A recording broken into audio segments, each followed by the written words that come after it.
Hola, bienvenidos al canal amigos de Magna Ciencia. Yo soy Artur Sala, soy licenciado en física, soy el autor de la colección de libros Magna Ciencia, un viaje por el conocimiento proscrito.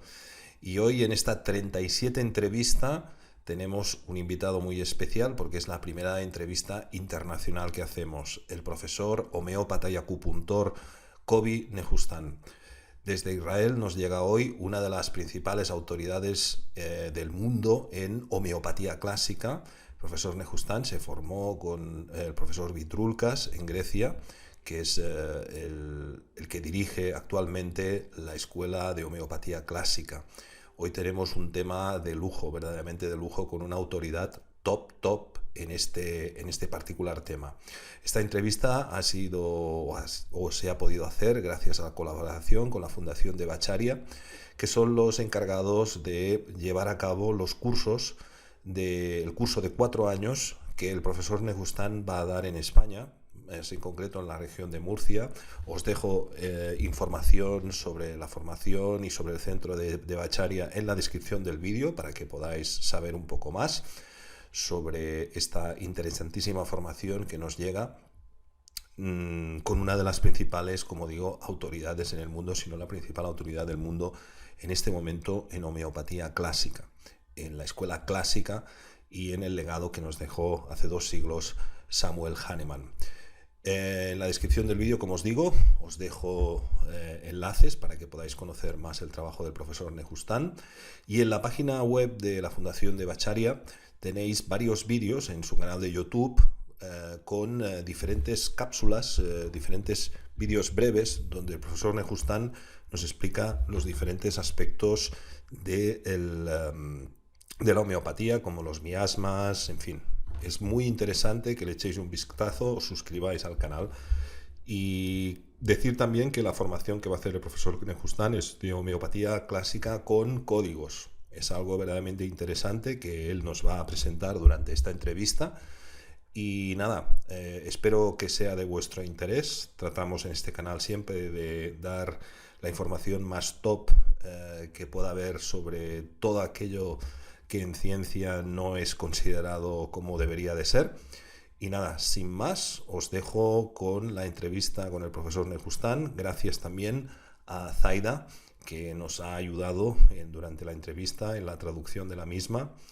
Y no me enrollo más, os dejo con el profesor Nehustan. Espero que esta entrevista sea de vuestro agrado. Sobre todo, no dejéis de consultar la información sobre este interesantísimo curso de 4 años que se va a dar muy pronto. Y nada, suscribiros al canal de la Fundación de Bacharia si no lo estáis, y si estáis interesados en la homeopatía, sobre todo, no podéis perderos el conocimiento de este gran especialista que en varios, como os digo, varios vídeos en YouTube nos ha regalado bastantes pastillas de conocimiento que a mí personalmente me han ayudado mucho en la comprensión de la homeopatía clásica versus las versiones más modernas basadas en la memoria del agua. Sin más, os dejo con el profesor Nehustan. Hola, bienvenidos todos al canal amigos de Magna Ciencia. Yo soy Artur Sala, soy licenciado en física y este es el canal amigos de Magna Ciencia, donde entrevistamos a personas con mucho que decir.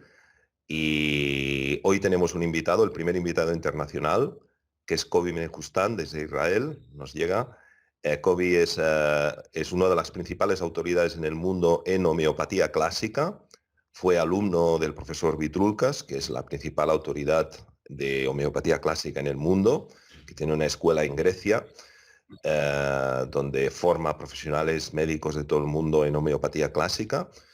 Y nada, pues como el invitado tiene mucho que decir, vamos ya a lanzarle la primera pregunta. También tenemos a Zaida, que nos va a hacer la traducción. Así que nada, le lanzo la primera pregunta. Kobi, ¿qué es un miasma? ¿Qué es un miasma? En primer lugar, quiero expresar mi gratitud por la invitación. Me llena de alegría verte aquí, Zaida, y compartir esta mañana hablando sobre homeopatía. Para mí, Artur, es un placer estar aquí contigo y tener la oportunidad de aprender más sobre la perspectiva de los españoles, si les resulta interesante. En cuanto a la pregunta sobre qué es un miasma, hoy en día miasma forma parte del léxico de la ciencia homeopática. Su origen se remonta al griego antiguo y simplemente se refiere a la contaminación del aire, es decir, cuando el aire se encuentra contaminado. La polución del aire, siguiendo la perspectiva griega, básicamente se consideraba una causa de enfermedad hasta el siglo XIX. La mentalidad europea era que si el aire está contaminado y lo respiramos, nos contaminamos de ese aire. Como consecuencia de esta contaminación en el ambiente, nos encontramos actualmente con distintos tipos de enfermedades, dependiendo del tipo de contaminación presente en el aire. Esto significa que existe una cierta atmósfera que se ha visto afectada por la contaminación, la cual se adhiere al organismo humano y lo influencia. En consecuencia, observamos la presencia de enfermedades que resultan de la contaminación del entorno. Esta es la interpretación literal de lo que entendemos como miasma. Los griegos utilizaron este concepto en el conocimiento científico médico europeo hasta hace relativamente poco tiempo. Samuel Hahnemann también lo adoptó como tema central para comprender qué es una enfermedad y cómo evoluciona. A medida que la ciencia avanzó, la idea del aire contaminado fue reemplazada por el descubrimiento de infecciones causadas por virus y bacterias. Sin embargo, en homeopatía todavía consideramos la existencia de un tipo de clima, entre comillas, o atmósfera o entorno. Por ejemplo, la humedad es un tipo de clima, al igual que un entorno cultural. También se puede considerar un tipo de clima. Así puedes vivir en un clima cultural español, un clima cultural chino, un clima cultural esquimal. En homeopatía, vivir en cierto tipo de clima cultural también se considera una dinámica que afecta al organismo. Entonces, estos dos tipos de posibilidades pueden ser consideradas un miasma, ya sea un entorno climático determinado, una zona húmeda o una zona seca, por ejemplo, así como un entorno cultural determinado. Esta dinámica de en qué tipo de entorno cultural vives tiene un impacto significativo en el organismo humano, un tema que exploraremos en profundidad en nuestras enseñanzas. Como por ejemplo, la cultura estadounidense puede dar lugar a un marco mental específico en contraposición a la forma de vida tribal, que genera otro estado mental. Entonces, cada marco mental va a dar lugar a unas condiciones médicas distintas. Por ejemplo, el marco mental europeo en contraposición al marco mental de una tribu. Todo esto es esencial en nuestra comprensión de lo que constituye un miasma. En resumen, el miasma es un ambiente que influye en el organismo humano y da lugar a dos aspectos interconectados, un estado mental y, como resultado, una sintomatología física. Y hay una relación entre el marco mental y la respuesta física al mismo. Y el factor común es el tipo de influencia, como en el caso del entorno húmedo y el tipo de respuesta que se produce a dicho entorno. Todo esto es lo que consideramos un miasma. And how people will respond to that, we consider to be what we call a miasm. Kobe, te quisiera preguntar también por cuál es el origen de las enfermedades y cuál ha sido la evolución de estas diferentes capas miásmicas que se han producido a lo largo de la historia. This is a very deep question, and I will try to summarize it in short. Bien, esta es una pregunta sumamente profunda y trataré de resumirla brevemente. No resulta sencillo ofrecer una respuesta en el tiempo limitado de esta conversación, ya que se relaciona con la condición de la existencia humana en este plano y, en última instancia, con el motivo de nuestra presencia aquí desde el principio. Tomemos como ejemplo a Samuel Hahnemann, un profundo pensador católico ortodoxo quien contemplaba el origen del ser humano desde una perspectiva bíblica. Para él, el inicio se relacionaba con el primer pecado, conocido como el pecado original, y la consecuente expulsión del jardín del Edén, tal y como se relata en la Biblia. Según la concepción de Hahnemann, este acto llevó a la distancia entre el ser humano y la fuente de la vida. Así, en este contexto, Dios vistió a Adán y Eva con lo que él denominaba una tela de piel, con una piel que en el ámbito de la homeopatía se conoce como el origen del primer miasma, que es llamado el miasma psórico. El término miasma psórico, bajo la perspectiva de Hahnemann, sugiere una sensación de picazón, la necesidad de rascarse la piel, lo que representa una capa o una barrera. ¿Por qué rascarse la piel se convierte en una capa? El miasma psórico indica la presencia de una piel que experimenta picazón, manifestando así una necesidad de rascarse. Esta es su interpretación literal. ¿Por qué este concepto se ha convertido en un miasma en sí mismo? La razón radica en que, en primer lugar, un miasma genera una especie de barrera entre la persona y su ser interno. Esto plantea una pregunta profundamente filosófica que se adentra en la esencia misma de la existencia humana. Cuando decimos yo, ¿a qué nos referimos? Hablamos de nuestro cuerpo, nuestras emociones, nuestra mentalidad, nuestra historia personal o nuestro linaje. Nos identificamos como cristianos, judíos, musulmanes u otras categorías. La fuente de este yo es un aspecto que Hahnemann no detalló explícitamente, pero se sugiere que entre líneas consideraba que la fuente del yo era el objeto del tratamiento homeopático. Esto implica que una vez que surge una capa que crea una barrera entre el individuo y su ser interno, se generará una enfermedad. Así, el primer tipo de enfermedad que identificó Hahnemann fue lo que él llamó miasma psórico, que se caracteriza por producir picazón. Desde nuestra perspectiva, profundizaremos en este concepto durante el curso que haremos. Cada vez que surge picazón en la piel, indica un estado de malestar, de falta de paz y una sensación de insatisfacción con la posición actual en la vida. La picazón señala un miasma psórico, que refleja este malestar. ¿Por qué evolucionó de esta manera? Según la concepción de Hahnemann, esto se debe a que el ser humano comenzó a alejarse de su fuente interna, perdiendo el sentido de quiénes somos, por qué estamos aquí y cuál es el propósito de que estemos aquí y qué deberíamos hacer en este contexto de vida actual. Si estás en ese camino de saber quién soy, por qué estoy aquí, qué se supone que debo hacer aquí, no hay enfermedad, no hay capas de miasmas. Una vez que hay una evolución del miasma en el organismo humano, el primer resultado de esa evolución del miasma es que te estás separando de ti, alejándote de ti. Tienes una barrera contigo mismo, lo que produce muchos problemas.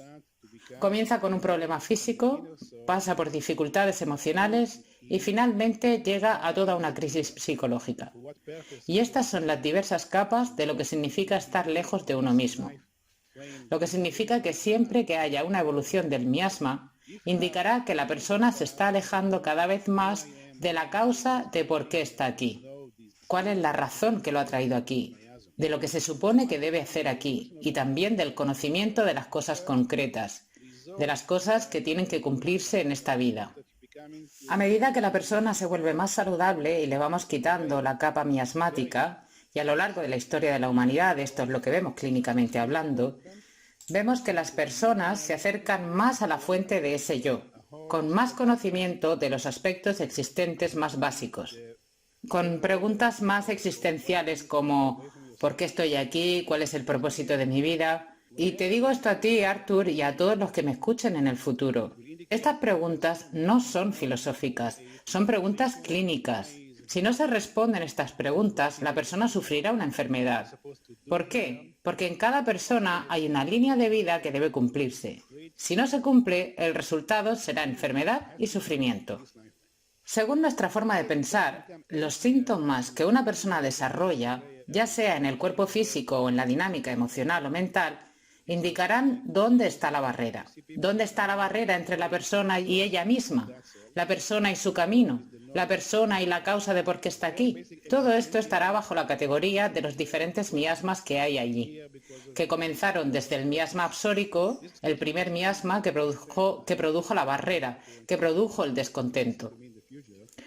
Una vez más, el tema principal sobre lo que es el miasma psórico es sentirse descontento acerca de dónde se encuentra uno ahora en la vida. Te sientes infeliz, no estás en tu lugar, estás abandonado, estás viviendo una vida que no es tu vida Y como resultado te sientes descontento. Como resultado habrá picazón y muchos otros síntomas. Y luego más adelante habrá más evolución de más miasmas que indicarán una mayor complejidad de la causa por la cual te estás alejando de ti. Y como resultado serán las consecuencias de esa disociación o desapego de alejarte de ti mismo. El tratamiento adecuado en homeopatía, una vez más, tiene como objetivo tocar de nuevo la fuente de quién eres, por qué estás aquí y qué tienes que hacer aquí, con qué propósito y cómo hacerlo. Y el milagro de la homeopatía es que a medida que te acercas más y más a ti mismo, el conocimiento aparece automáticamente. Se hace disponible para nosotros el conocimiento de quién soy yo. Y concretamente hablando, prácticamente hablando, lo que se supone que debo hacer aquí, que es realmente la dulzura, el sabor y la miel de la vida. De nuevo, la vida se siente amarga, la vida es sufrimiento, cuando estás lejos de la causa de por qué estás aquí, lo que lleva a que se acumulen miasmas. La vida llega a tener el sabor, el significado, el sabor del resultado de las raíces de la vida porque estás en el camino correcto de por qué estás aquí. Y la homeopatía básicamente sirve para eso. La pregunta de por qué existe una enfermedad y dónde comenzó es nuevamente una pregunta muy profunda. Y esto no es parte de la homeopatía, pero la clínica homeopática demostró que es correcto. No estás aquí solo para ti. Estás aquí para servir a más cosas, además de tu propia evolución. Digamos que piensas, estoy aquí porque necesito evolucionar, necesito ser más feliz, necesito sentirme más realizado, tengo creatividad en mí y esta creatividad tiene que manifestarse, necesito escribir un libro, necesito enseñar a otras personas, necesito liberarme, lo que sea. Hay en mí cierto tipo de potencial y este potencial tiene que manifestarse. Este es el primer nivel de lo que es la evolución. Más adelante, si te has sentido realizado, no es suficiente, porque no se trata solo de ti. Estás aquí para una meta más elevada, para un propósito más elevado. Eres parte del universo, eres parte de toda la existencia y estás aquí para servir a más cosas, aparte de ti mismo. Y a medida que te vuelves más y más evolucionado, ya no eres lo principal, ya no eres tan importante. Estás aquí para otras capas de la creación, que deben mejorarse a través de tu propia evolución. Y a través de tu propia evolución, otras cosas también están evolucionando, ¿no?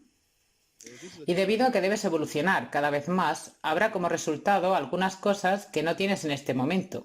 Cuando digo tú no me refiero a ti, Arthur, estoy hablando de nuestra condición general, nuestra condición de seres humanos. Así que cada vez que evoluciones, verás que hay algunas cualidades en ti que te faltan, que no tienes.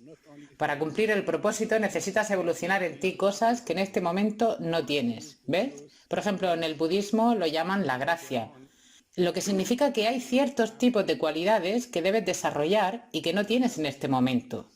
Si entras en una etapa de evolución en la que hay cosas que faltan en ti y permaneces allí por mucho tiempo, aparecerán síntomas que te indicarán cuáles son las cosas que te faltan. Y esa será la causa de tener una enfermedad. Las enfermedades producen un espacio tras el cual la gente pedirá una medicina, una dinámica de recuperación para los que sufren. Y el sufrimiento conducirá a un viaje de búsqueda de solución al sufrimiento. Y la razón por la que hay sufrimiento y la razón por la que hay enfermedad es porque no estás donde deberías haber estado. Si estuvieras donde deberías haber estado, no habría ninguna enfermedad. Estarías nuevamente, una vez más, en el jardín del Edén junto con Dios. Debido a que no estás allí, habrá enfermedad que te dará la indicación de cuál es el camino y hacia dónde debes apuntar. Y luego, como resultado, habrá comprensión del sufrimiento porque algo en mí no está bien. Algo en mí tiene que cambiar. Algo tiene que cambiar. Y este tipo de dinámica interna conducirá a la evolución debido a la enfermedad que existe, para empujarnos a la evolución. Lo que significa que en nuestro sistema, lo que hacemos en nuestras enseñanzas es que en cada enfermedad tenemos que identificar qué indica esa enfermedad, porque cada una te da el tipo de comprensión acerca de tu propio viaje, de tus propios obstáculos y de tus propios desafíos en la vida, de las cosas que tienen que evolucionar en ti. Si no evolucionan, seguirás sufrimiento. Si evolucionan, estarás más sano. Así que originalmente la enfermedad es como un maestro, como una guía que te dará indicaciones sobre tu viaje, sobre tu camino, sobre la continuidad de tu evolución.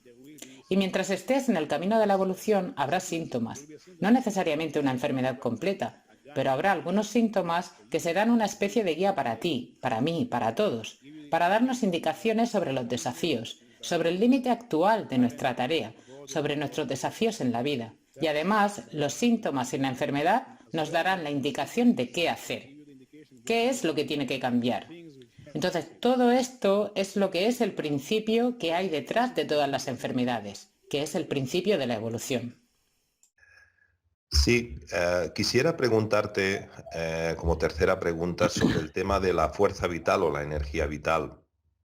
En medicina actual, alopática, la energía vital no se considera un conocimiento del pasado. ¿Cuál ha sido o qué es la fuerza vital para ti y cuál es su relación con la homeopatía? Well, vital force can be as well called.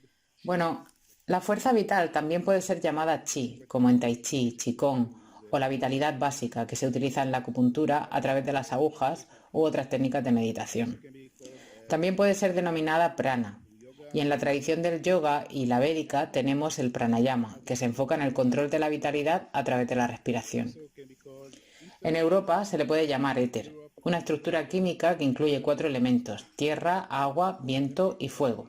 El éter se considera la quinta dinámica entre esos 4 elementos y genera cambios dinámicos entre 2 elementos. Por ejemplo, cuando la tierra se transforma en agua, el éter está involucrado en ese proceso.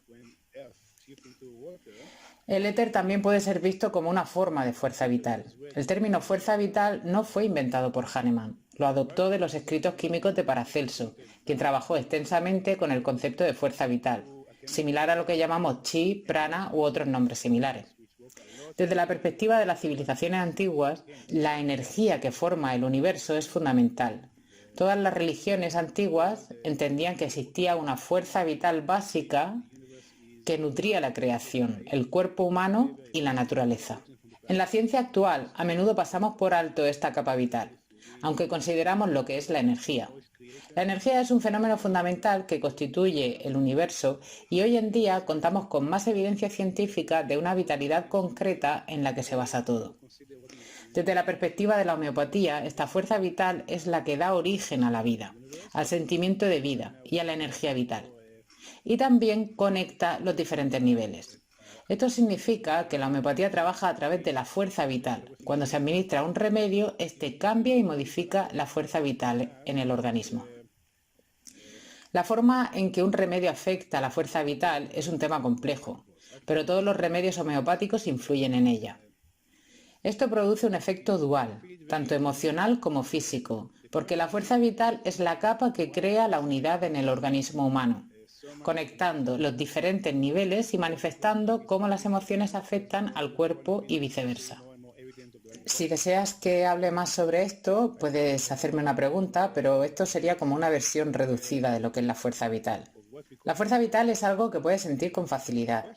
Entonces, ¿por qué la ciencia ha ignorado esto durante tanto tiempo? En primer lugar, no creo que haya sido completamente ignorado. A medida que avanzamos en la física cuántica, cada vez encontramos más evidencias de la fuerza vital en el ámbito de la física cuántica. Sin embargo, la pregunta clave es ¿por qué durante mucho tiempo se ha debatido si existe o no la fuerza vital desde una perspectiva científica? La respuesta se basa en cuál es la capa del organismo que se considera más activa. En nuestra cultura, el cerebro se considera la parte más activa del organismo humano. Sin embargo, en culturas como la hindú, la china o la hebrea, se daba más importancia a otras capas del organismo, como las emociones, la intuición y los niveles superiores. Como resultado, la fuerza vital era mucho más evidente en esas culturas. En nuestra cultura, el cerebro es predominante, lo que dificulta la conexión con la fuerza vital, ya que ésta se experimenta a través de la experiencia, no del pensamiento. Esta es una de las razones por las que la ciencia ha pasado por alto la fuerza vital. Sin embargo, en la homeopatía y con cierto entrenamiento, la fuerza vital se vuelve evidente sin lugar a dudas. La sentirás, la experimentarás y la conocerás con certeza. Without any questions or doubt, and you will feel it, you will experience it, and you will know it for a fact. ¿Cuáles son las diferentes escuelas homeopáticas que existen hoy en día en el mundo? Y a mí, Gomi, me gustaría preguntarte especialmente en qué se diferencia el tipo de homeopatía que das tú junto a los códigos somáticos. Creo que esta pregunta creo que es importante para entender tu trabajo particular. Thank you very much, Arthur, for this question. It's a question who is definitely very Muchas gracias, Artur, por esta pregunta. Sin duda es una pregunta muy relevante para nuestro tiempo. Básicamente, en la actualidad, en el mundo de la homeopatía, podríamos decir que existen dos corrientes principales de homeopatía. Una de ellas está liderada principalmente por George Vitulkas, de Grecia, quien posee, diría yo, la mayor experiencia como homeópata en el mundo en estos momentos. Actualmente él es bastante mayor. Yo estudié con él durante 4 años en Grecia, entre 1996 y 2000, cuando ya tenía una edad avanzada. En la actualidad debe tener alrededor de 90 años. Sin lugar a dudas, es el homeópata más experimentado del mundo en este momento. Mientras él esté vivo, dudo que haya otras personas que puedan desafiar su posición como la figura más influyente en la homeopatía en la actualidad. Sin embargo, en los últimos 30 años, cada vez más personas, debido a su propia experiencia y enfoque, han desarrollado diferentes perspectivas sobre la homeopatía. Principalmente Sankaran, de la India, representa principalmente la forma de pensar india en este campo. Después de él, muchas personas en la India han desarrollado enfoques similares a los suyos. Por lo tanto, podríamos decir que existen dos corrientes principales en la homeopatía en la actualidad, la que se enseña a través de Vitulkas y la que se enseña a través de Sankaran. Estos dos sistemas no son idénticos y presentan diferentes cualidades. El enfoque de Vitulkas es muy clásico y basado en la filosofía de Hahnemann, por lo que es muy confiable. Además, Vitulkas ha realizado contribuciones significativas que han simplificado la homeopatía y aclarado el trabajo de la toma de casos y de cómo llegar a conclusiones, basándose siempre en el órganon, el trabajo de Samuel Hahnemann. Por otro lado, Sankaran ha intentado inventar de nuevo la rueda, como si la rueda no existiera ya antes de él. Entonces ha inventado un nuevo sistema, ha reinventado y reestructurado la homeopatía de nuevo. Este enfoque tiene sus ventajas y sus desventajas. Sin embargo, estas son las dos corrientes principales de la homeopatía en el mundo. Debido a que muchas personas tienen sus propias ideas y experiencias, han surgido numerosos enfoques y escuelas más pequeñas dentro de la homeopatía. En general, podríamos decir que estas son las dos corrientes principales en la homeopatía, pero hay una diversidad de pensamiento y enfoques que han evolucionado a lo largo del tiempo. Mi enfoque en la enseñanza se basa principalmente en la filosofía de Hahnemann y la de Vitulkas, ya que soy su estudiante y considero que continúo su legado. Sin embargo, hemos agregado elementos adicionales a la homeopatía clásica que son de gran relevancia en el campo de las terapias alternativas y definitivamente también en homeopatía. La pregunta central en todas las terapias alternativas se relaciona con lo que Hahnemann afirmó, si el médico puede percibir con claridad el punto que debe ser curado. En otras palabras, si el terapeuta tiene una comprensión nítida de la causa de la enfermedad. ¿Por qué la persona se enferma? ¿Cuáles son las circunstancias y las causas subyacentes de la enfermedad? Sin esta claridad no es posible proporcionar una cura efectiva. Gran parte de la eficacia terapéutica depende de la claridad del terapeuta en cuanto a la causa fundamental que subyace al sufrimiento del paciente. Cuando un paciente presenta ciertos síntomas de sufrimiento, si el terapeuta no comprende a fondo la causa subyacente, cualquier intervención terapéutica será insuficiente y superficial. En otras palabras, sin una comprensión clara de la causa de la enfermedad, cualquier tratamiento será ineficaz. En la actualidad, en el mundo de la terapia y especialmente de las terapias alternativas, la percepción clara de la causa subyacente es esencial para el éxito terapéutico. Sin esa percepción, cualquier enfoque terapéutico será insatisfactorio y no producirá resultados. Este énfasis en la claridad sobre la causa de la enfermedad es lo que diferencia a nuestra enseñanza adicional sobre la homeopatía. Nuestro sistema, llamado códigos somáticos, se centra en cómo los síntomas físicos proporcionan una comprensión profunda de las circunstancias de vida que han llevado a la enfermedad física. En nuestras clases profundizaremos en este sistema. En este momento simplemente estoy presentando el principio básico. Contamos con un sistema que aporta claridad de manera sistémica y comprensible y enseña cómo llegar a la conclusión sobre la causa de la enfermedad y el punto que debe ser curado. El enfoque no contradice la filosofía clásica hahnemanniana, sino que la complementa. Hahnemann esperaba que los terapeutas desarrollaran lo que él llamaba otros sentidos, para mirar más profundamente a través de los síntomas físicos y comprender la causa de la enfermedad. Nosotros hemos desarrollado un sistema que nos lleva directamente a la causa de la enfermedad a través de una perspectiva diferente, lo que hace que nuestra terapia sea mucho más precisa y efectiva porque toca la raíz, va a la fuente del problema. Y esta es en definitiva nuestra enseñanza adicional sobre la homeopatía, que representa una continuación del trabajo de Hahnemann. Hemos enfocado nuestro esfuerzo en fortalecer el componente de la claridad en la terapia, que ha sido una laguna en muchos terapeutas debido a la confusión, a la falta de comprensión, a la mala interpretación de los síntomas. Hemos desarrollado un sistema que ofrece claridad sistémica, lo que permite abordar la causa raíz del sufrimiento y proporcionar una terapia más precisa y efectiva para nuestros pacientes.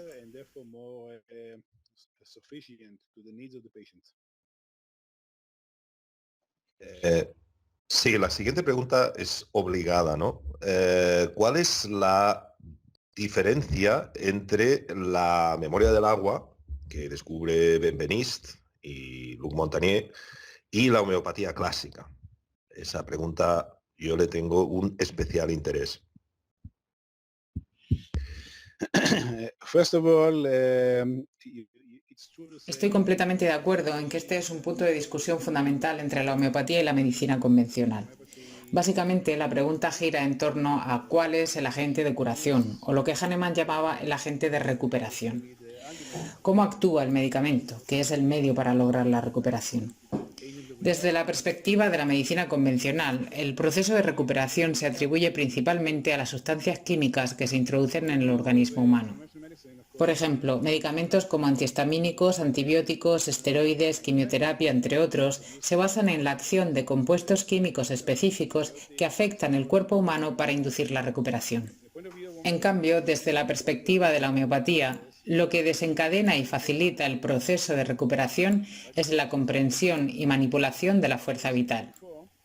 La fuerza vital es la dinámica que, como mencioné anteriormente, crea unidad en el organismo humano. El organismo humano es uno gracias a la fuerza vital y si uno sabe cómo activar y trabajar con ella, puede generar cambios en el organismo. El material a través del cual opera la homeopatía, es decir, la forma en que se produce un remedio, es a través del agua destilada. El proceso implica tomar agua y someterla a lo que se denomina potenciación, en el cual se diluye repetidamente una sustancia química o una estructura molecular en el agua destilada. Por lo general, esta dilución se realiza en proporciones de una parte de sustancia a 100 partes de agua destilada, y esta dilución se repite varias veces. A veces comenzamos con diluciones de 1 a 10, lo que significa que una parte de sustancia se mezcla con 10 partes de agua destilada, y luego esta dilución se continúa. El objetivo es diluir la sustancia química hasta que prácticamente no quede ninguna molécula de la misma en el agua. En este punto, el agua ha alcanzado un estado en el que retiene una memoria o efecto de la sustancia química, pero no contiene la sustancia en sí. Esto es lo que se conoce como potencia homeopática y es lo que se considera el agente medicinal que influye en la fuerza vital. Este método de trabajo con el agua no fue invención original de Hahnemann, sino que se basó en prácticas y conceptos químicos previos. La idea de que el agua puede retener información se encuentra en las escrituras hebreas, donde se menciona que el Espíritu de Dios se movía sobre las aguas. En el Génesis, el 1.3 o 1.4, no lo recuerdo bien, lo que sugiere que el agua puede conservar una huella que contiene información vital. Además, otras tradiciones, como las enseñanzas cabalísticas y las filosofías del Lejano Oriente, han utilizado el agua para purificar y retener vibraciones de diferentes fuentes, como las estrellas, el sol, los metales preciosos como el oro y la plata, y gemas como diamantes o perlas. El agua se enriquece con estas vibraciones para diversos fines. Este enfoque de la homeopatía, que utiliza la memoria del agua para influir en la fuerza vital, es fundamental para comprender cómo funciona esta terapia alternativa y cómo se produce la curación según sus principios. Sin lugar a dudas, la cuestión de cómo el agua actúa como un vehículo para almacenar información es un punto crucial en la homeopatía y una fuente constante de debate. Esta dinámica se basa en una comprensión profunda de la molécula del agua y su estructura única. Esta idea se remonta a la enseñanza química de Paracelso, que Hahnemann estudió detenidamente. A través de este enfoque, Hahnemann adquirió conocimientos sobre cómo utilizar el agua para retener información a través del proceso de dilución. Esta es la base de cómo se crean todos los remedios homeopáticos. La característica distintiva de los remedios homeopáticos es que en última instancia no contienen ninguna cantidad discernible de la sustancia original. En cambio, contienen lo que se conoce como la memoria o efecto de la sustancia original que se ha transferido al agua durante el proceso de dilución y agitación, conocido como potenciación. Este concepto es un desafío fundamental para la ciencia convencional, ya que los remedios homeopáticos no contienen la materia en sí misma. Sin embargo, la materia médica en homeopatía, incluyendo lo que se conoce como el repertorio, que contiene información sobre los síntomas y señales, se basa en una ciencia precisa sobre cómo interpretar los síntomas en el trabajo clínico. Todo esto se deriva de la comprensión de cómo los remedios influyen en el organismo humano y, nuevamente, esto se logra a través del agua. Uno de los conceptos clave en homeopatía es la idea de que los remedios homeopáticos pueden producir síntomas similares a los de la enfermedad que se está tratando. Esto se logra mediante la potenciación de sustancias en agua y cuando las personas toman estos remedios desarrollan síntomas específicos. Este proceso se realiza a través del agua, que contiene la información que influye en lo que se llama la fuerza vital, el chi o el prana. Como resultado, se producen efectos sistémicos en el cuerpo y la mente, y estos efectos tienden a ser similares en una amplia gama de personas. Hahnemann argumentaba que los remedios homeopáticos eran más poderosos que la enfermedad misma porque su influencia se extendía a toda la humanidad, a diferencia de la enfermedad que solo afecta a un porcentaje de la población. Así demostraba que los remedios homeopáticos eran más fuertes que la enfermedad. Esta es una de las formas en que se llega a conclusiones sobre lo que un remedio homeopático puede hacer. La capacidad del agua para retener esta información se basa en la estructura de su molécula. La molécula del agua está compuesta por oxígeno e hidrógeno, y esta estructura tiene una polaridad única. El hidrógeno representa el principio del fuego, mientras que el oxígeno representa el principio del agua. La polaridad de la molécula de agua se debe a la coexistencia armoniosa de estos dos principios, que normalmente se excluyen en otros químicos. Esta polaridad permite que el agua almacene información de manera efectiva. Un ejemplo de esta dinámica de polaridad es que el agua, a diferencia de otros químicos, se expande en lugar de contraerse cuando se convierte en hielo. Esto se debe a la armonía entre el agua y el fuego dentro de la molécula del agua. En resumen, el agua, cuando se trata adecuadamente, se convierte en un vehículo poderoso para retener información y transmitirla. Esto se logra manteniendo una armonía única entre los elementos dentro de la molécula del agua, lo que la convierte en un medio eficaz para influir en la vitalidad y la salud del organismo humano.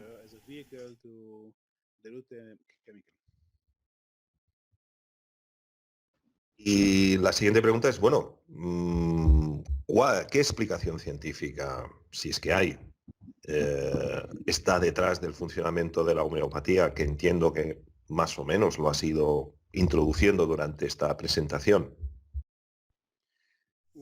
Bien, quiero aprovechar esta oportunidad para expresar un deseo sobre nuestra situación actual, un anhelo, algo que deseo profundamente.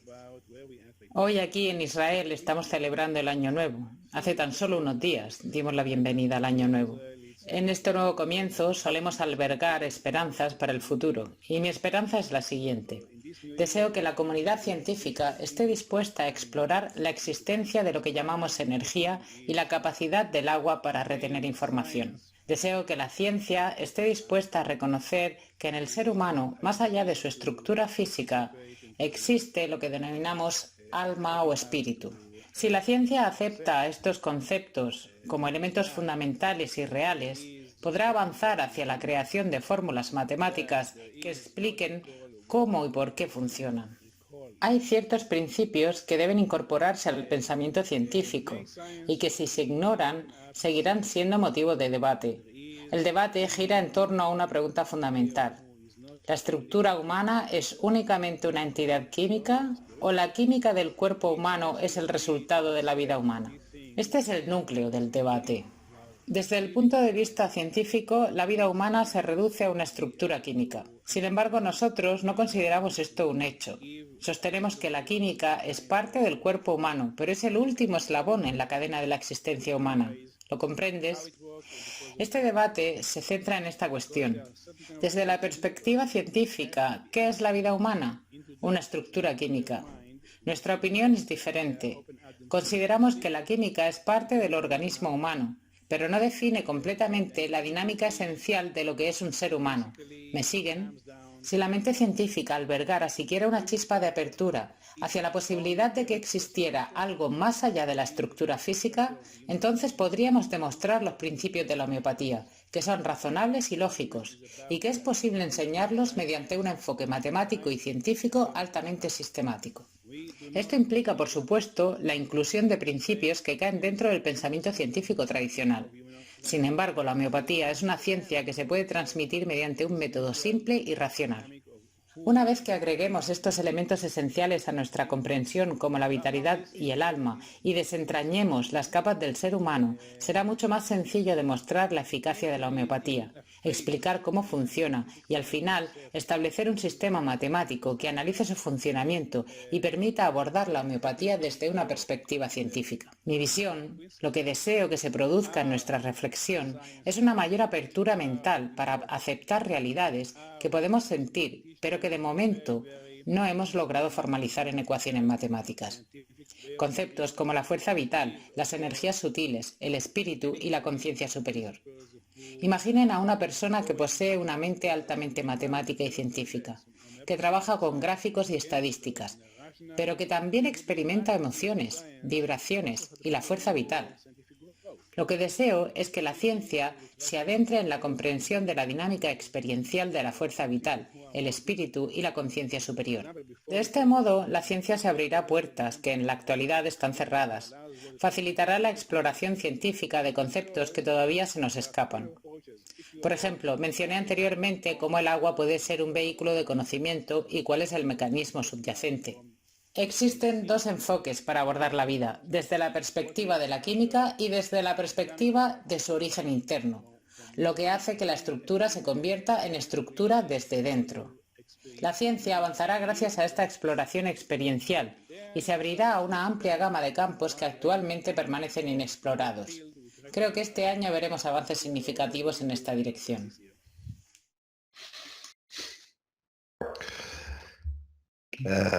Muy bien, Cody. Ahora me gustaría volver al padre de la homeopatía. Me gustaría que me hablaras pues, de Samuel Hahnemann, quién fue, también de sus, digamos, sucesores, en particular Constantine Hering y James Taylor Kent, que fue quien introdujo la homeopatía en Estados Unidos. Y sobre Hahnemann me gustaría preguntarte si crees que se liberó de sus miasmas y en su, digamos, en su evolución y en su conocimiento de la homeopatía llegó a una realización espiritual. ¿Qué nos puedes decir de esto? Bueno, en primer lugar, Hahnemann era un alemán que estudió química y medicina. Era un genio que recibió una educación alemana muy rigurosa en aquellos días gracias a la influencia de su padre. Desde muy temprana edad, su padre solía plantearle desafiantes problemas matemáticos para resolver. Desde los 8 años solía encerrarle en el desván y forzarle a estudiar y resolver problemas matemáticos de gran dificultad. Hahnemann aprendió por sí mismo hasta 12 idiomas. Era un genio, capaz de leer en latín, griego antiguo, francés, inglés y español, entre otros. Su conocimiento abarcaba gran parte de la literatura médica disponible en su época. Esto lo llevó a ciertas conclusiones sobre la medicina y su eficacia. Su insatisfacción con la medicina de su tiempo se basaba en observaciones directas. Notó que a menudo los tratamientos médicos empeoraban la salud de las personas en lugar de mejorarla. Por ejemplo, las hierbas o el mercurio, utilizados para tratar la sífilis, podían aliviar temporalmente los síntomas, pero luego la enfermedad empeoraba. Esto lo devastaba y frustraba enormemente. Su profundo descontento lo llevó a investigar más a fondo la homeopatía, lo que finalmente lo condujo al concepto de similia similibus curentur, que significa lo similar cura lo similar. Descubrió numerosas pruebas históricas de que las sustancias que causan ciertos síntomas en una persona, cuando se administran en una forma altamente diluida, pueden curar esas mismas afecciones. Esto sentó las bases de la homeopatía. En cierto modo, esto se asemeja al concepto de la vacunación, aunque con diferencias significativas. La idea básica, sin embargo, es parecida. Así nació la homeopatía. Hahnemann fue un individuo apasionado e intenso, como Paracelso. Si conoces la historia de Paracelso, tenía un carácter fuerte y muchas personas le temían porque solía discutir y enfrentarse a casi todos los que se cruzaban en su camino. Era un individuo muy intenso. Hahnemann era un poco más suave que Paracelso, pero solía también ser muy argumentativo. Su presencia irritaba a muchas personas, ya que expresaba su mente de una manera que desafiaba a todo a su alrededor. Finalmente se vio obligado a huir de Alemania, donde ya no era aceptado, y terminó sus días en Francia. Desde los días de Hahnemann hasta el presente, la homeopatía ha experimentado ciclos en los que a veces es muy reconocida y otras veces parece desvanecerse, como de forma cíclica. Samuel Hahnemann fue un pionero en la homeopatía, pero su legado continuó con otros médicos destacados, como James Taylor Kent. Kent era un joven médico estadounidense que vivió en una época en la que la homeopatía era objeto de fuertes críticas por parte de la comunidad científica, debido a preguntas sobre la fuerza vital y cómo se puede retener la información, como mencionamos anteriormente. Su profesor universitario le pidió que escribiera un artículo que demostrara que la homeopatía estaba equivocada, y Kent aceptó el desafío. Inicialmente su investigación tenía como objetivo demostrar que los remedios homeopáticos eran simplemente placebos, es decir, sustancias sin efecto real. Sin embargo, su vida tomó un giro inesperado cuando su esposa enfermó gravemente de una enfermedad intestinal. Kent decidió darle un remedio homeopático que, según creía, demostraría la ineficacia de la homeopatía. Para su asombro, su esposa se recuperó milagrosamente en solo un día, gracias a ese remedio. Esto lo dejó perplejo y profundamente intrigado. No podía entender cómo algo que la medicina convencional habría tratado durante mucho tiempo, en realidad se había curado en tan poco tiempo. Esta experiencia despertó su curiosidad y lo llevó a investigar aún más casos clínicos, tanto en sí mismo como en otros, lo que finalmente lo convenció de la eficacia de la homeopatía. A través de la experiencia clínica, las pruebas y los resultados, Kent no solo confirmó que la homeopatía funcionaba, sino que funcionaba a un nivel mucho más profundo que cualquier otro enfoque médico de la época y de nuestros días. Si ves los resultados clínicos de cómo funciona la homeopatía, hasta qué profundidad alivia las emociones, la mente y por supuesto el sufrimiento físico, es incomparable. No hay ninguna otra cosa que se le parezca. Kent se entusiasmó enormemente con todo esto y de hecho se convirtió en uno de los pilares básicos, una de las personas que hizo resurgir la homeopatía. Murió muy joven porque estaba tan fascinado por lo que hacían los remedios que solía hacer muchos proving. Es decir, tomaba los remedios para ver qué tipo de sintomatología producían, para saber de esa manera cuál tenía que administrar a cada persona enferma. Con algunos de sus amigos solía hacer provings de remedios a muy altas potencias, como la 1M, la 10M o la 50M, y sus amigos más cercanos decían que murió por este motivo, porque experimentaba en sí mismo cosas demasiado extremas, y eso acabó afectando a su salud hasta que no pudo sobrevivir a ello. Se centró en la idea de que cada remedio homeopático no solo trata los síntomas físicos, sino también una estructura psicológica única. Esto se convirtió en un enfoque fundamental en la homeopatía, y Kent fue uno de los pioneros en este campo.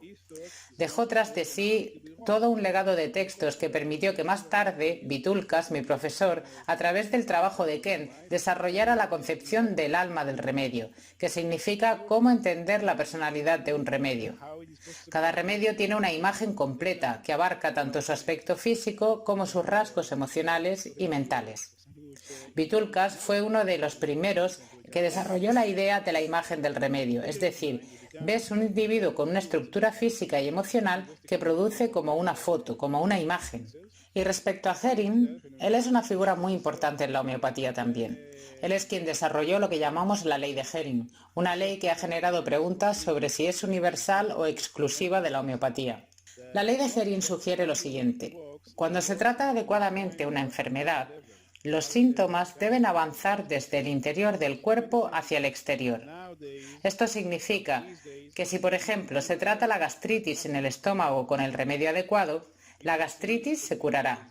Como resultado de esta curación, es posible que aparezcan ciertos problemas en las articulaciones. De acuerdo con la ley de Hering, estos problemas articulares se consideran un desahogo de la enfermedad que es más interna. En resumen, la ley de Hering establece que los síntomas deben avanzar en la dirección de dentro hacia afuera durante el proceso de curación. También se observa que los síntomas pueden avanzar de arriba hacia abajo, en el cuerpo. Por ejemplo, si tienes dolor de cabeza y tratas este dolor, es posible que luego experimentes dolor en la rodilla. Este patrón se considera una buena indicación porque sigue la dirección de arriba hacia abajo. Hering también definió una tercera característica en la ley de Hering, que involucra síntomas que avanzan desde el centro del cuerpo hacia las extremidades. Por ejemplo, si tienes dolor en el pecho y lo tratas, es posible que luego experimentes dolor en las articulaciones de los dedos. Nuevamente, esto se considera un proceso de curación. Sin embargo, Hering también describió el proceso inverso de la ley de Hering. Si se tratan incorrectamente los síntomas, pueden retroceder o avanzar en la dirección opuesta. Por ejemplo, si se trata incorrectamente el reumatismo en las articulaciones de los dedos y esos síntomas desaparecen, es posible que aparezca gastritis o inflamación del estómago, lo que indica una regresión de la enfermedad desde las extremidades hacia el centro del cuerpo. La pregunta que surge es si la ley de Hering es una ley universal que se aplica a todas las formas de medicina o si es específica de la homeopatía. La respuesta es que este principio es universal y se puede observar en una amplia gama de enfoques médicos. Lo vemos a través de la acupuntura, lo vemos a través de la medicina convencional y en cualquier tipo de dinámica relacionada con el cuerpo. Observamos cómo los síntomas evolucionan durante el proceso de recuperación o se profundizan en un estado más grave de la enfermedad. Esta observación es parte fundamental de lo que conocemos como la ley de Hering, que proporciona una definición sobre cómo observar y comprender la dinámica de la enfermedad. También nos ayuda a traducir los síntomas, cuando indican una recuperación o un empeoramiento de la enfermedad. Entender esta dinámica es crucial para el abordaje clínico de las condiciones médicas. La figura de Hering fue esencial para introducir este concepto en la homeopatía. Cuando se administra un remedio homeopático, se espera que el paciente tenga una reacción específica, y esta respuesta es parte integral de cómo se interpreta la efectividad del tratamiento. Leer y comprender la sintomatología y la dinámica de la respuesta a un remedio es fundamental en la homeopatía, y esto se debe en gran parte a la ley de Hering. Es importante destacar que el principio de la ley de Hering no se limita solo a la homeopatía. Este principio refleja cómo funciona el organismo humano de manera inherente. Por lo tanto, es una dinámica de recuperación o empeoramiento que puede aplicarse a otras formas de medicina y de pensamiento médico. Para aclarar este concepto, consideremos un ejemplo concreto: el asma de la piel en niños. Este término se utiliza para describir una situación en la que un niño que había estado lidiando con problemas cutáneos desarrolla asma. ¿Por qué sucede esto? Según la ley de Hering, observamos cómo se tratan las erupciones cutáneas en estos niños con corticoides. Como resultado de este tratamiento, la piel mejora, pero al mismo tiempo los síntomas respiratorios asmáticos comienzan a manifestarse. Este fenómeno a lo largo del tiempo demuestra cómo funciona la dinámica de la ley de Hering en acción. Cuando se aborda incorrectamente la enfermedad de la piel, se cura la piel, pero aparecen problemas respiratorios. Este proceso, conocido como el asma de la piel, ejemplifica la ley de Hering en acción, pero en su dirección inversa. Y lo que vemos en la experiencia clínica es lo siguiente: si le damos corticoides a la piel para tratar afecciones cutáneas, la piel puede curarse, pero como resultado puede surgir una condición asmática respiratoria en el niño. En un intento de abordar esta nueva afección, se pueden administrar corticoides para mejorar la respiración del niño. Sin embargo, este tratamiento puede tener efectos secundarios, como hacer que el niño se vuelva hiperactivo y tenga dificultad para concentrarse, lo que a menudo se conoce como TDA, trastorno por déficit de atención e hiperactividad. ¿Por qué ocurre esto? Esto se debe a la dinámica regresiva de la ley de Hering, que significa que la enfermedad pasa del estado físico al estado emocional. En otras palabras, el proceso de tratamiento ha impulsado la enfermedad desde el cuerpo físico hacia el ámbito emocional. Este fenómeno se produce en dirección contraria a lo que se observa en la homeopatía. En la homeopatía, el enfoque se centra en tratar las emociones y las causas internas de la enfermedad, lo que puede llevar a mejoras en los síntomas físicos. Por lo tanto, cuando se tratan adecuadamente las emociones, es posible que vuelvan a surgir problemas cutáneos o respiratorios, pero esto es parte del proceso de curación y recuperación.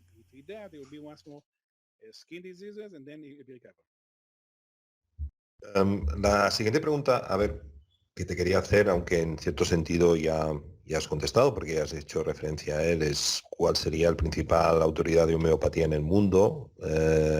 Supongo que dirás que es George Vitrulkas, muy resumidamente, porque no tenemos tampoco mucho tiempo ni lo queremos extender mucho, ¿qué es lo principal que aprendiste con tu maestro Vitrulkas?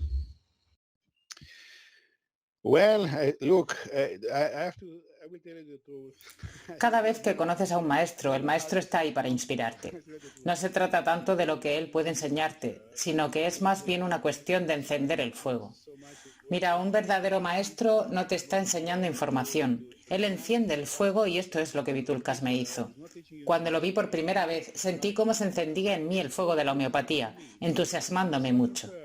Cuando estudias cualquier cosa, es decir, la diferencia entre, por ejemplo, un buen abogado y un mal abogado, es ese deseo de que ese fuego esté encendido, el fuego ardiente, el entusiasmo, el compromiso, la forma en que te apasionas totalmente por ello, y estudias y te entregas completamente a eso. Verás, esto es válido para cualquier campo, no solo en homeopatía. El verdadero maestro no te transmitirá simplemente información, sino que encenderá en ti la pasión, el fuego, el entusiasmo y el compromiso. Y cuando observé a Vitrulkas, vi cómo trabajaba, cómo pensaba, cómo analizaba los casos. Esto es lo que sentí en mí. Inmediatamente sentí la pasión de ser como él, de trabajar, de obtener resultados sorprendentes en la clínica, de poder ver las cosas con una claridad sorprendente.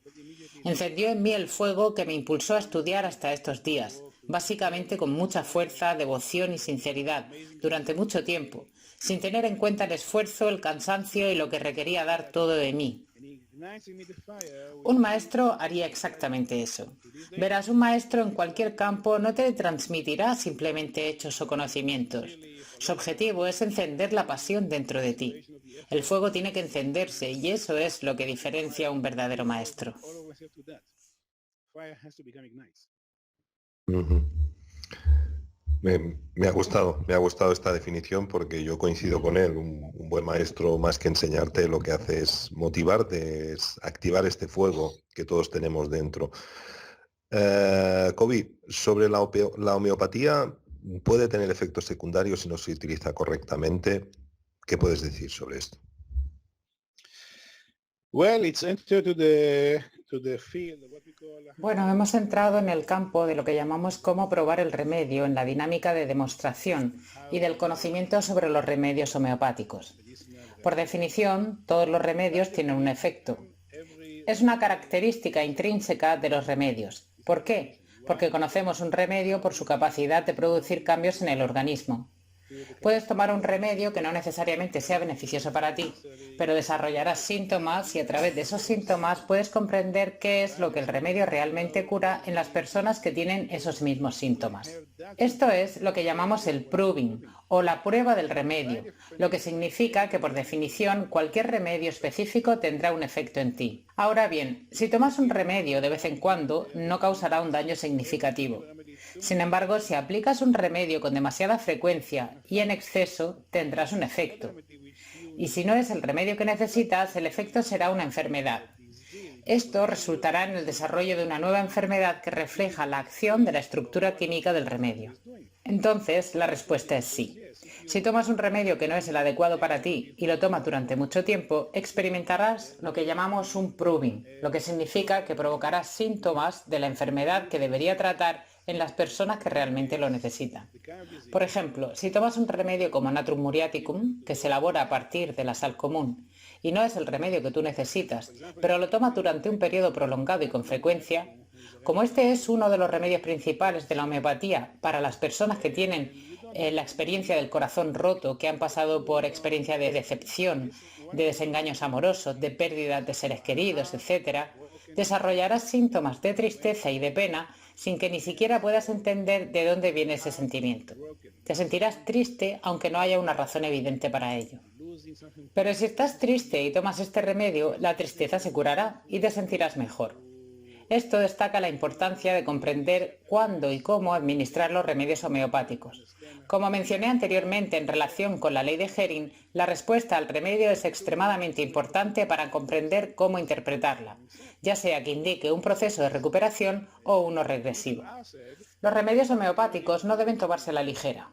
Hoy en día algunos remedios se venden sin receta en las farmacias y yo no recomendaría tomarlos sin la orientación adecuada. ¿Por qué? Porque estos remedios tienen un efecto y si no son el remedio adecuado pueden causar daño en lugar de proporcionar alivio. And if they are not the right remedy, it will produce harm, same as they can produce recovery.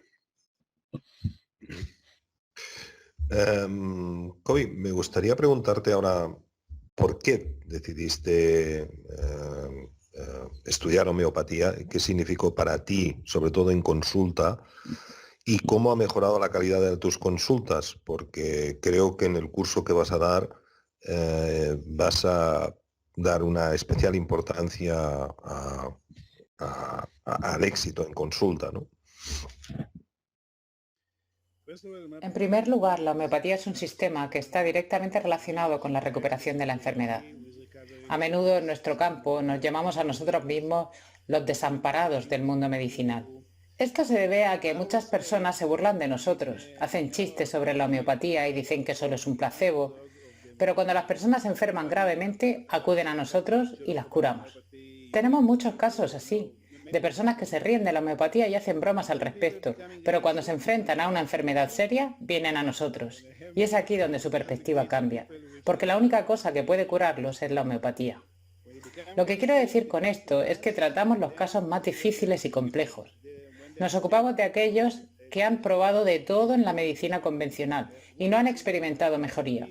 Estamos ante los casos clínicos más complejos, aquellos a los que todos han dado por perdidos, y vienen a nosotros. A menos que podamos ayudarlos, no tendríamos una clínica, ya que esta es la realidad con la que nos enfrentamos a diario. Nos ocupamos de las cosas más complicadas. Diría que el 90% de nuestros pacientes son personas que han probado múltiples enfoques médicos antes de recurrir a la homeopatía. Diría que el 90% de nuestros pacientes son personas que han probado múltiples enfoques médicos antes de recurrir a la homeopatía. Cuando estudié y comencé mi propio viaje sobre la curación, era muy joven. Tenía apenas 16 años. Solía ser un sanador y transmitía la energía y la fuerza vital a través de mis manos. Aunque algunas personas se recuperaban hasta cierto punto, no ayudaba mucho. Luego comencé a buscar otros caminos y sistemas.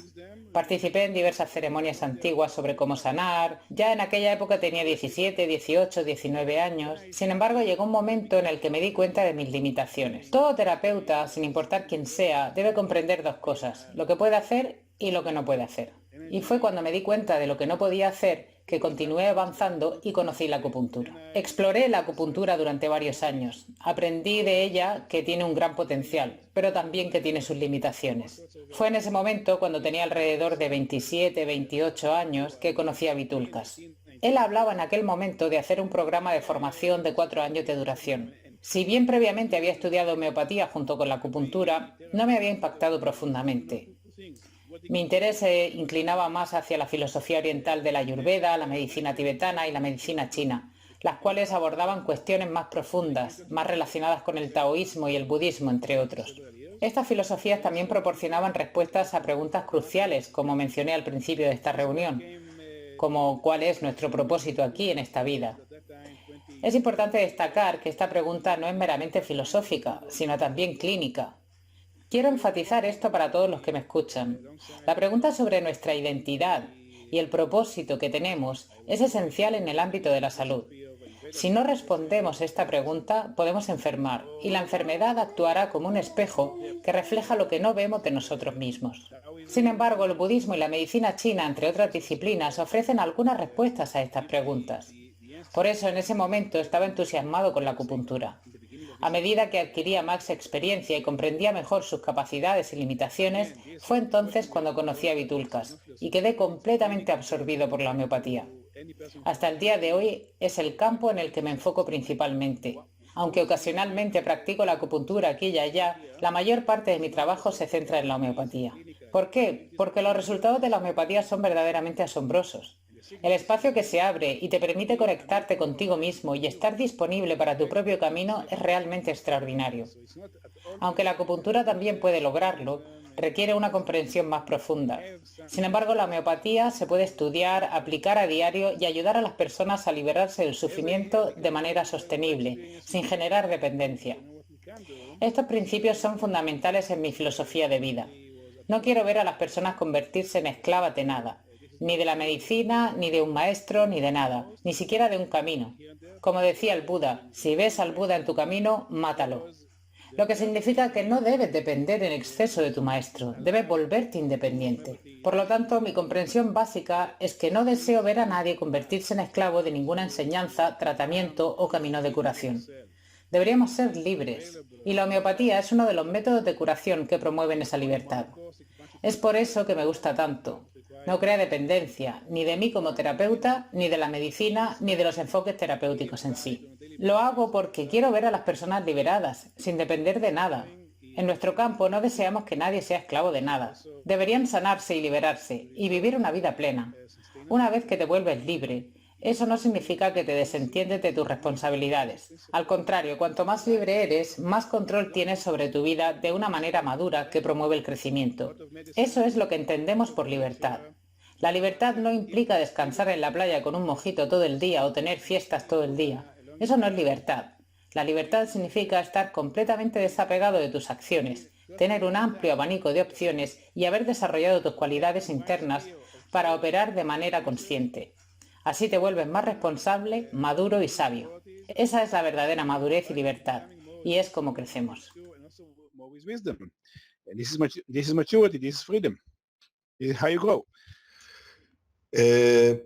Me gustaría ahora centrarme ya para ir terminando la entrevista en los aspectos significativos que ya has mencionado, algunas cosas sobre tu formación de 4 años en homeopatía. ¿Por qué eliges la homeopatía como la principal? Has hablado de acupuntura, has hablado de otras medicinas. ¿Por qué esta sería la principal? ¿Cuáles son, muy resumidamente ya para terminar, que no hayas dicho, los aspectos más significativos de estos 4 años de formación que propones? En primer lugar, Artur, quiero expresar mi profundo agradecimiento por esta oportunidad. Este es el primer punto que deseo destacar. Muchas gracias. Valoramos tu tiempo, tu atención y la manera en la que te dedicas a esta causa. Me gustaría enfatizar que la homeopatía es un sistema de curación verdaderamente sorprendente que finalmente promueve la libertad y permite que las personas sean más libres. Me gustaría enfatizar que la homeopatía es un sistema de curación verdaderamente sorprendente que finalmente promueve la libertad y permite que las personas sean más libres, más conectadas consigo mismas y más independientes desde una perspectiva de libertad a lo largo de toda su vida, así como en relación con su propósito personal, como discutimos anteriormente. ¿Por qué estoy aquí o cuál es mi propósito? Son las preguntas que se clarifican cada vez más a medida que una persona recupera su salud. En este programa de 4 años nos sumergimos en el estudio y aprendizaje de la ciencia de la homeopatía, así como en la habilidad de analizar casos y determinar el remedio adecuado. Exploraremos lo que denominamos el sistema de códigos somáticos, que se enfoca en descifrar la relación entre los síntomas físicos y sus significados emocionales. Los síntomas físicos no aparecen sin razón, siempre hay una conexión con la vida y con las dinámicas emocionales que los han desencadenado. Aprenderemos a comprender la realidad interna de la vida o las dinámicas emocionales que subyacen a los síntomas físicos y cómo traducirlas en conclusiones clínicas, es decir, en la elección del remedio adecuado que abordará un tipo específico de sufrimiento. Este tema será estudiado en profundidad, respaldado por numerosas experiencias clínicas que ilustrarán estos conceptos. De esta manera, los estudiantes aprenderán cómo convertirse en profesionales independientes y cómo desenvolverse en el mundo por sí solos. ¿Por qué la homeopatía? En primer lugar, porque es un sistema de curación que se puede enseñar de manera lógica y sistemática. Y además, es un sistema que capacita a las personas para recuperar la salud hasta el punto en que puedan responder a esas preguntas fundamentales. ¿Por qué estoy aquí y a dónde voy? Y elaborarlas de manera que se convierta en una forma de vida. Pues bien, muchas gracias, Kobe. Comentaros que en la descripción del vídeo os voy a dejar y toda la información con respecto al profesor Mejustán, los 4 años de formación, también el centro de bacharía. Agradezco mucho a Zaida que nos haya ayudado con la traducción. Esto fue un contacto que me escribió hace un tiempo, Rafael, y poco a poco se fue gestando esta entrevista. Bueno, hemos tenido una gran autoridad como es el profesor Nejustán hoy aquí. Y como os digo, en la descripción del vídeo os dejo todos los detalles por si queréis saber un poco más. Y nada, muchísimas gracias a todos por estar aquí, por vuestra paciencia, por vuestro conocimiento. Y nada, por último, ya lo que siempre digo, si el invitado quiere añadir alguna cosa para terminar la entrevista, ahora es libre de hacerlo. Well, Saida and Artur, thank you very much for the opportunity. Bien, Zaida y Artur, os agradezco muchísimo por esta oportunidad. Estamos a punto de iniciar un curso sumamente emocionante. Por cierto, quiero enfatizar que todos son bienvenidos. Este curso abrirá la mente a las personas que quizás tengan conocimientos limitados sobre el sistema de curación y de la homeopatía. No se requieren conocimientos previos. Este programa de 4 años promete ser muy enriquecedor. Todos son bienvenidos a unirse a nosotros y bueno, nos vemos entonces. Y una vez más, Artur, te agradezco enormemente por tu tiempo y tu dedicación. And once more, Artur, thank you very much. I really appreciate your time and your efforts. Thanks to you, Kobe. Pues hasta aquí el programa de hoy. Espero que te haya gustado. Dale un like al vídeo y nada, os dejo sobre todo información del centro, de Kobe, en la descripción del vídeo por si queréis saber mucho más. Así que nada, muchísimas gracias por vuestro tiempo y hasta la próxima entrevista. Muchas gracias. Hasta luego.